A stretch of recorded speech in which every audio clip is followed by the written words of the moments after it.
Halo guys, welcome back to my channel. Kali ini kita bakal bahas yang lagi rame, bahas Merah Putih One for All. Aku akan ceritakan dari awal sampai kabar terbaru di tanggal 15 Agustus. Oke, video trailer Merah Putih One for All ini muncul di tanggal 10 Juli dan diupload di YouTube Perviki TV. Jadi ada desa yang akan menyemarakan hari kemerdekaan Indonesia. Mereka mengadakan lomba, salah satu lombanya untuk anak-anak. Terus dibentuklah kelompok. Isi kelompoknya itu ada berbagai etnis. Nah, salah satu timnya itu adalah tim Merdeka yang kalian lihat di trailer. Ada kendala. Sebelum 17 Agustus, bendera pusaka desa itu hilang. Anak-anak dari kelompok Merdeka tadi ditugaskan untuk mencari bendera pusaka itu dan harus dapat sebelum subuh. Masalahnya, kalau ini bendera pusaka, kenapa diletak di gudang ya kan? Gudang mereka itu ada alat dor-dornya guys, kalau kalian perhatikan. Entah gimana ceritanya, ini anak dibiarin aja sama emak bapaknya ya, ke hutan, yang mana hutan itu ada ular gedenya. Kalau aku jadi orang tua mereka, aku pasti nggak bakal ngizinin mereka berpetualang sampai ke hutan. Meskipun itu untuk mencari bendera pusaka. Dan karena ini bendera pusaka ya, ini sebenarnya kan tugas orang dewasa ya.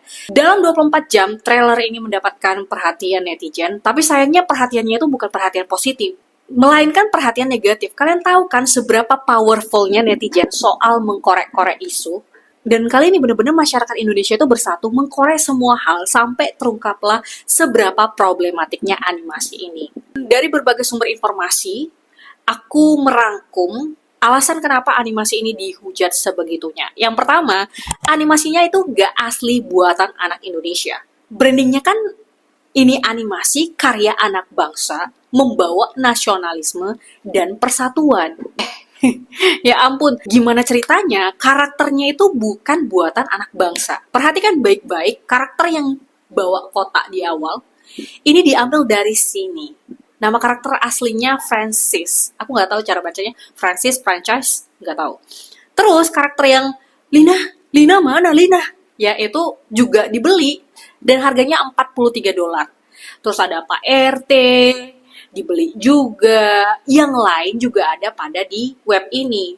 Belum lagi salah satu karakter penting si adik baju merah yang bilang satu tim merdeka. Baru-baru ini aja terungkap animator aslinya itu Junaid Miran, bukan orang Indonesia.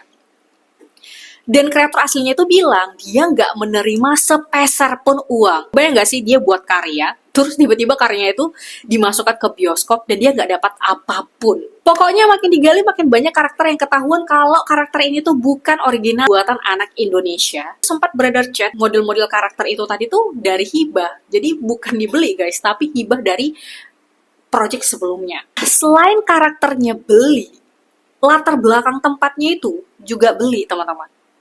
Ini nih, gudang desa yang banyak dipermasalahkan sama netizen. Coba lihat, website belinya tuh ada di Dash 3D. Ini rame kemarin, dipertanyakan netizen kenapa gudang desanya itu ada alat door-doornya. Netizen juga bertanya, ini sebenarnya gudang apaan sih? Ya jelas, artinya animatornya itu nggak menghapus atau ya karena kebut-kebutan ngerjainnya sampai nggak diperhatikan itu alat. Kalau kita lihat, nama asetnya itu FG Military Warehouse. Jelas dong, FG Military Warehouse udah jelas apa isi dari Military Warehouse.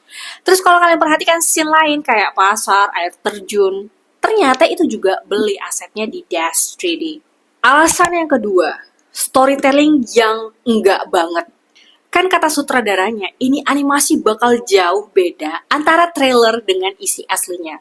Jadi ditonton aja di bioskop tanggal 14 Agustus. Nah, di tanggal 15 Agustus, beberapa orang udah nonton dan spoiler sedikit. Mereka bilang gak ada bedanya antara trailer dengan isi fullnya, bahkan ya mereka sakit kepala nontonnya. Semua tercengang dan memang ya storytellingnya itu agak maksa. Tahu nggak teman-teman? Setiap novel, buku, komik, apapun itu yang berhubungan dengan cerita atau kisah, harus ada yang namanya storytelling yang baik. Storytelling itu punya 3 komponen. Komponen ini harus solid. Yang pertama karakter, yang kedua masalah, yang ketiga itu penyelesaian masalahnya. Kalian coba aja bayangkan, semua film yang sudah kalian tonton, semua novel, semua buku, semua komik, pasti ada masalah. Dan masalah itu nggak harus tentang menyelamatkan bumi kayak film-film hero, atau ada masalah yang jedar-jedar banget. Makanya pendalaman karakter itu penting supaya ya kita itu kenal karakternya dan bisa merasakan seberapa besar masalah itu, meskipun bagi orang lain ya masalah itu nggak besar. Ini yang ngebuat kita hanyut dalam cerita. Makanya kita bisa emosi, bahagia, kesel, pengen nyelamatin karakter utama. Bahkan ya, kalau ceritanya itu bagus banget, banyak orang yang kebayang-bayang meskipun udah selesai nonton. Contohnya nih, salah satu film favorit aku. Masalah filmnya itu cuma soal sepatu. Children of Heaven dari Iran. Mungkin beberapa dari kalian udah tahu movie itu. Di movie ini, bener-beneran si produser itu bisa menggambarkan betapa miskinnya keluarga karakter utama dan betapa tersiksanya dan betapa malunya karakter-karakter utama pakai sepatu yang busuk. Dan pada akhirnya orang-orang yang nonton itu pada tenggelam sama cerita itu. Padahal ini movie ini cuma bercerita soal sepatu. Gara-gara saking bagusnya, ini film dapatkan banyak award. Intinya 3 ya tadi ya. Karakter, masalah, dan solusi. Dan ini harus solid. Tapi 3 komponen ini gak ada solid-solidnya di animasi One for All. Orang-orang yang udah nonton juga tercengang. Alurnya tuh entah tiba-tiba A, tiba-tiba B, tiba-tiba C. Terus karakternya cuma punya satu gerakan aja gitu ya. Dialognya juga terkesan maksa. Dan suara karakternya tuh nggak berkesinambungan. Bahkan ada karakter yang bicara pakai nada text to speech yang kayak Google itu loh, yang ala-ala robot. Ketiga, yang paling gong itu adalah isu pembuatan animasi ini makan budget sampai 6,7 M. Isu 6,7 M bukan tiba-tiba aja datang. Ini karena ada postingan di Instagram dari Move Review yang kolaborasi dengan Pak Toto, produser One for All. Tertulis di caption budget pembuatan sampai 6,7 M. Kalian tahu kan kalau misalnya konten kolaborasi itu kalau mau tertampil di profil ya pasti harus di ACC dulu. Karena yang ACC ini adalah akun produser itu sendiri, masyarakat nganggap info ini valid. Nah, 6,7 ini kan gede. Kebetulan dia juga keluar bareng Demon Slayer, jadi orang-orang pada nge-compare ini One for All dengan Demon Slayer. Demon Slayer ini biaya per episodenya itu cuma 1,2 M. Netizen pada nanya, anggaran gede kok animasinya itu amburadul banget. Masyarakat jadi ngira, ini pasti ada praktik money laundry nih. Belum lagi beberapa kali tim produksi itu foto sama pejabat negara. Kayak sama Ekraf, terus sama wamen kebudayaan kita, Pak Giring. Sutradaranya juga beberapa kali bilang dapat dukungan pemerintah. Jadi masyarakat langsung menyimpulkan, ini 6,7 M kayaknya dari pemerintah deh. Tapi ternyata belakangan Ekraf itu konfirmasi, nggak ada ngasih dukungan dalam bentuk uang. Tadi kan kita bahas One for All itu pakai kacamata masyarakat ya, pakai kacamata netizen. Sekarang kita pakai kacamata tim produksi One for All, biar berimbang. Setelah viral dan mendapatkan banyak hujatan dari masyarakat, akhirnya produser One for All, Pak Toto, turun tangan dan menjelaskan bahwa sama sekali timnya nggak menerima dana dari siapapun. Dan pembuatan animasi ini nggak sampai 6,7 M. Pak Toto bilang, pembuatan animasi ini konsepnya urungan.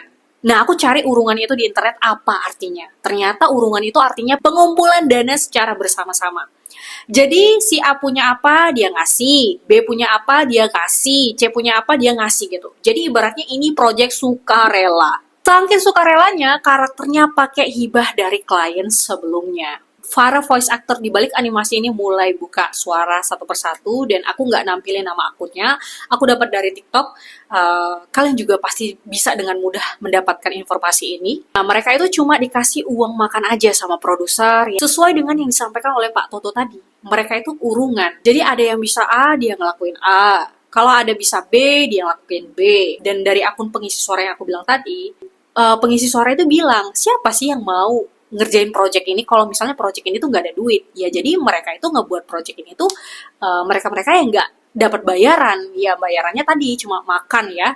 Mereka mengira project ini tuh cuma project yang bakal ditayangi di stasiun TV kecil, jadi mereka nganggap ya pasti nggak ada yang nonton juga atau sedikit gitu. Jadi buatnya mereka tanpa ekspektasi apapun dan mereka nggak berekspektasi film ini bakal dimasukkan bioskop. Setelah aku mengetahui informasi ini, aku ngerasa aduh wajar banget sih ini amburadul semuanya dikerjain mepet. Ngerjainnya tuh cuma sebulan. Terus ngerjainnya itu urungan ya. Siapa yang bersedia A, dia ngerjain A. Siapa yang bersedia B, ngerjain B. Ya, wajar lah, amburadul. Terus para pekerjanya cuma dibayar uang makan aja. Karena ini urungan, makanya kalian bisa ngelihat para pengisi suara, ngisi suara tuh di kamar.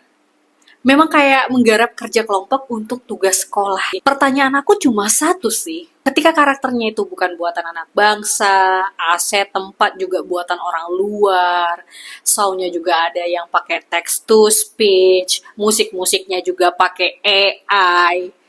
Masih pantaskah ini animasi disebut karya anak bangsa? Gimana menurut kamu? Komen di kolom komentar.